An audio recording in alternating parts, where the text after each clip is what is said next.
olunaku mulindwa lwa leero era ng'emikolo gya Chosen Becky enteekateeka zigendera ddala mu maaso. Ssaawa yonna ajja kubeera ng'ayaniriza omwagalwa we Ssekajja, okitegeera nno mukwano, naye yeesunze bitya? Bannange, empombozo ziri mu kuba nti no zikolebwako, naye kye nnyinza okukugamba nti Dictator Amir y'omulimu gw'okufumba baagumumye. Wadde nga Dictator Amir yavaayo n'alyoka agamba nti bonna bamuyise nga bamugambye afumba, asobola okufumba ku mukolo gwa maama w'abaana be, okitegeera. Naye nga Chef Godwin yagenda okubeera ng'ate ekintu ky'okuba nti nno afumba yakikwatamu, era nga w'oli mu kulabaawo enkoko y'omukoyo teekebwateekebwa bulungi, enkoko abakozi bagenda okubeera nga balya nazo munnange zaawedde dda. Ekirala ekiriwo mbu omukolo gugenda kubeera mu hotel. Ekyo nno kyeraliikiriza buli wantu, naye security weeri woba tolina kaadi totawana kutagala abantu b'e Masaka, ndowooza muwulidde, okitegeera nno omukolo guli Masaka. Ffenno tujja kubeera nga tukuwa updates wano ku Newspark channel, omukolo nga gugendera ddala mu maaso. Mwami Ssekajja wanaaba atuuse tujja kubeera nga byonna byonna tubikuwa, kwegamba weekuumire wano wokka. Kale nno ensonga bwezito we ziri, katusooke tukweko ku Chosen Becky abeeko byayogera wano. Bane omukolo guli Masaka awuma. Masaka atokota bane bantu bange nakoze practice ya mazina. Ogenda kulaba empere mu Gomesi. Mumanyano karibu. Bana karibu. Tewati kantebe kakana. Natuzadda ku mukolo ni Masaka. Tuli Masaka. How are you? What are you? That day has finally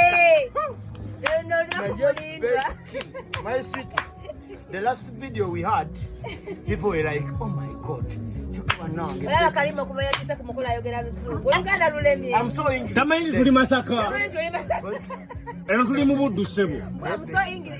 I'm so English today. Masaka is going to ask for milk. Kubanga akana. Kitalo nnyo, kitalo ddala. Omuwala oyo ayitibwa ku TikTok abadde akozesa moniker wigs. Munnange yafudde, yasangiddwa nga afudde era nga alina abaana be abalenzi ababiri, nga woli mu kulabaawo mu bifaananyi. Munnange kigambibwa mbu alabika yeewadde obutwa n'abaana n'abawa obutwa, ne babeera ng'ate munnange obulamu bw'ensi eno babuvaamu. Kitalo nnyo, kitalo ddala. Ensonga nno bwe zityo bwe ziri. Bwe tweyongerayo mu mawulire amalala, Jayden omuvubuka ono oba omusajja ono yamuma interview, okitegeera nga omanyi principles za Jayden. Kaakati nno munnange ono ye talina bigambo birungi. Yagambye kimu nti wadde wannyima interview naye nze nkwagaliza kufa. Anna Uganda n'emitima emibi. Akatambi kaakano oyinza okugamba nti tujubisa. Mwana mwe temundirako mazzi. Mbegaire temundirako mazzi gammwe. Ensonga zange za Jayden nange. Oyo gayi namusaba interview n'aginnyima. Kati ali mu ddwaliro ssaawa zino. Musabira kufa kwerera afe. Temuddamu kubaako na kye mungamba kirala kyonna. Period. Era oyo musiibudde. Taylor avuddeyo n'abeera ng'alabula SB4 amugambye nti ye tafumba na mujja we. Ebyokufumba ne mujja we abigobye, okitegeera no mukwano nabyo katubikuwe. Obwodda alina omwami wange sisobola kwebaka. Emirembe kimbula nembula mu nnyumba nembula buli wamu, engoye ne zisibwa emirembe nezigwaku. Bwera nga ndeka netwala mu nnyanja entuge sisobola. Kati nga ntula nga mbeerawo mbu nga mmanyi mbu 247 ng'omu gyange gyange nze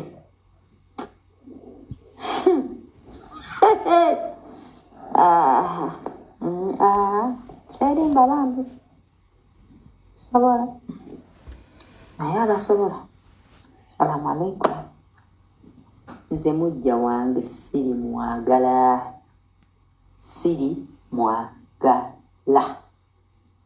Never.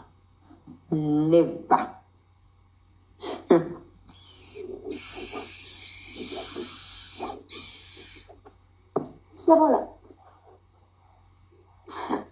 ye bannaye ne mmulaba bannaye n'amalajja nannaye yanjulira sooka nensirika wenti ne mmulaba ne mutegeera bulungi nnyo bannange munnange yaba afuuse omulimu gwange kuba buli lunaku mba nina kukola okubiri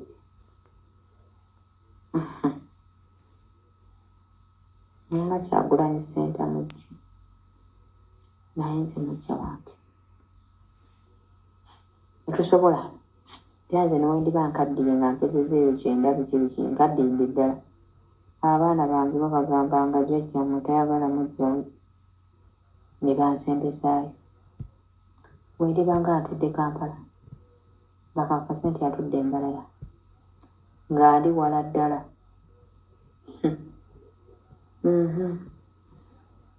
nze ani waabwe bubeeryange olaba okirowoozaako bulowooza nga tewali bwe baali bakuleetedde oba yali akubidde essimu oba yali akweraze olaba okirowooza bulowooza oti n'osiiga okola ondabiko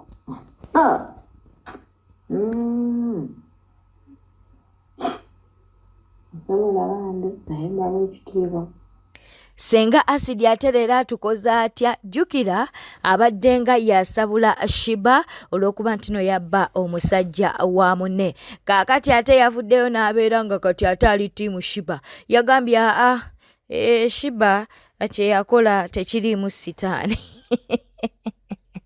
Senga asidi oba leero yalidde emmere ki katukuwa akatambi kano najja wano nembagamba omukazi kasita ayingirira amaka ago nga musajjawo okyamwagala olina options 3 omusajja okumwesonyiwa n'omulekera oyo mukyala and if you do that keep quiet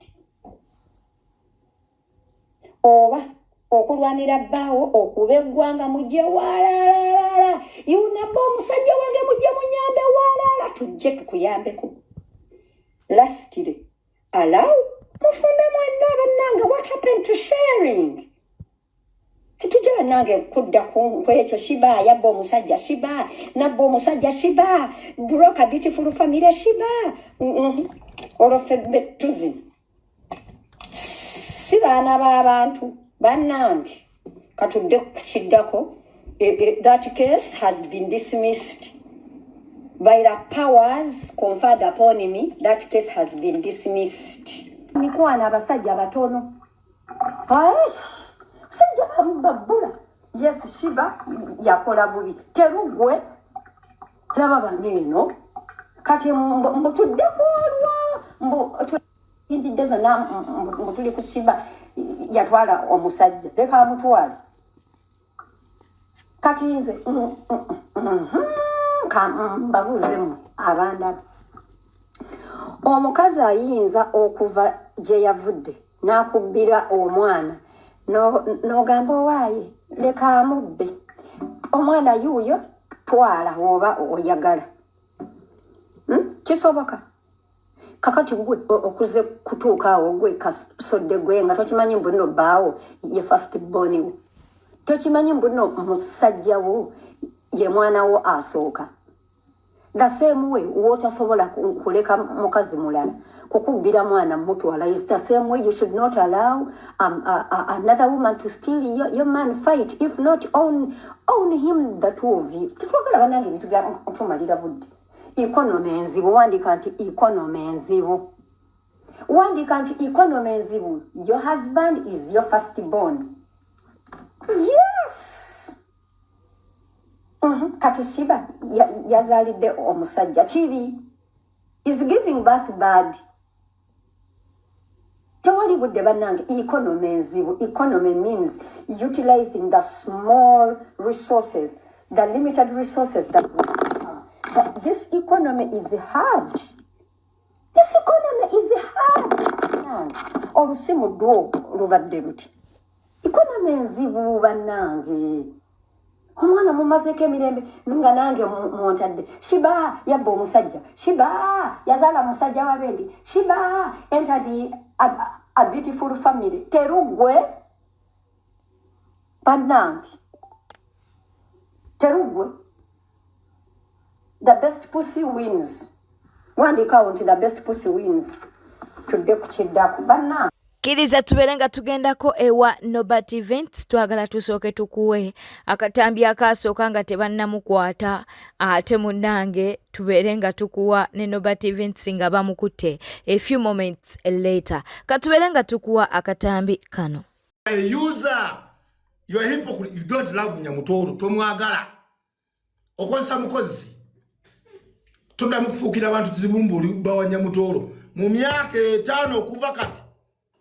Okuddamu kulonda president Musanja kidako basigwe bawa Nyamutoro. Nze Nobat nze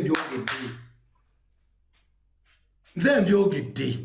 Kanolo ensonga eyo nga mmaliriza. A few moments later. Tembo ya kulonda president Museveni webina banjani n'okukomawo.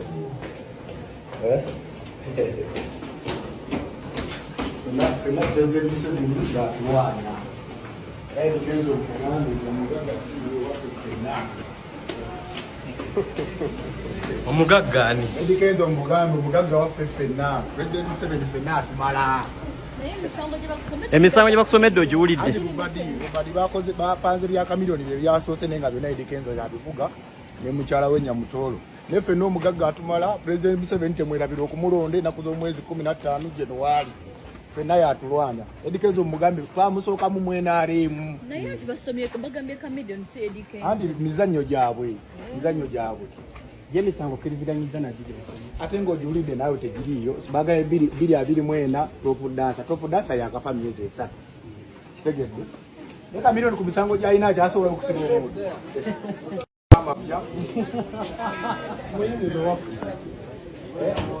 Agende nkyalira kama bya musabire. Babere bagumu tuli bawanguzi. Turede Kenzo twamuwangudde.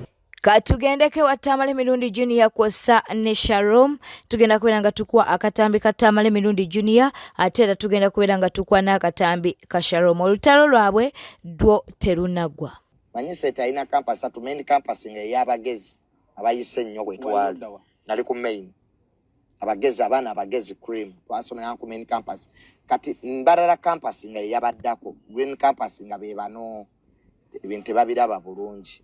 Kati Shalom kwe yali.